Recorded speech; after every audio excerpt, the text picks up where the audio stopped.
Welcome. Today we're going to continue learning about the passive, but now we're going to talk about the perfect passive. So welcome to this new tutorial of grammar. Let's go. The end in mind for today is that you are going to learn how to use the present perfect passive. Also, you're going to learn to use them in affirmative and negative form. But now let's try to remember about the present perfect. And it says that the present perfect is a grammatical combination of the present tense and perfect aspect that is used to express a past event that has present consequences. For example, I have taught English since 6 years ago. Well, as I told you in the class, my experience started in 2014, and then I still continue teaching, and I love doing that. Also remember that for every single page that you work in your notebook, you need to write that date. Excellent job. Let's continue. The present perfect passive. And it says that we use the present perfect in the passive form to talk about recent actions, experiences, and ongoing actions or situations. Wow, as I told you, some of my experiences is that I work in a school where I was teaching second and third grade. Uh, this is one of my experiences. Let's see how we form the present perfect passive. And it says that for affirmative, we have the object plus have or has. Remember, it depends from the third person. He, she, and it, we use has. And for have, we use I, you, we, you, and they. Also, plus being, plus the past participle, plus by, just in case if you need it, plus the subject.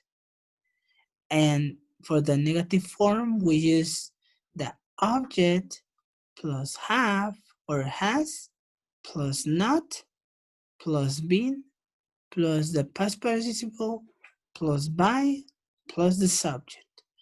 Remember, by is just in case you need it. And also remember that we're going to be using the past participle list. And it says that for the regular verbs, just add D or ED. For example, dance. We add the D, danced. And for watch, we use the ED, watched.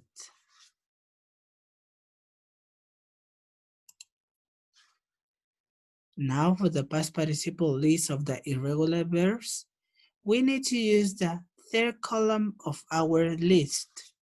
So here in the first column, we have the base form. In the second column, we have the past simple form. And then in the third column, we have the past participle column. So for all the passives, you have to use the verbs in the third column according to the verb that you are using. Now we're going to talk about some examples. And let's go with the first. It says, 5 poems have been written by Manuel.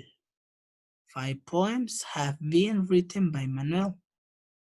We don't know when he started, but what we know is that he still continue maybe writing poems or not. Let's go with the second one.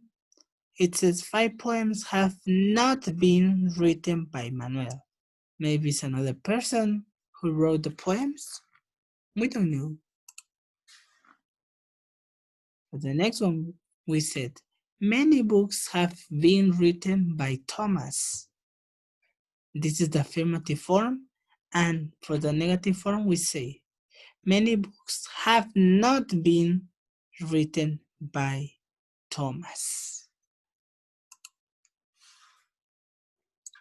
Next one we have, the car has been fixed. That's the affirmative form. And for the negative form, we say, the car has not been fixed. Look at those sentences. They don't have by. But we are still writing the sentences in the passive form. Now we have an exercise, and it says, change the sentences from active to passive voice. We have the active, and it says, they have repaired the road. That's the active voice. And what is the active or the passive voice? It says, the road has been repaired. We also can add by them. But in this case, that sentence is correct. Next one, it says, in the active we have, he has written a letter. He has written a letter. Now we are going to change to the passive form. And it says, a letter has been written by him. Finally, we have the activities to do. And it says, word the title, definition, structure, examples, and exercise on your notebook with the help of that tutorial in YouTube. And also you need to work the grammar and vocabulary book by doing the pages 52 to 54. So remember, if you have any question, please let me know. Thanks for watching. I'll see you then.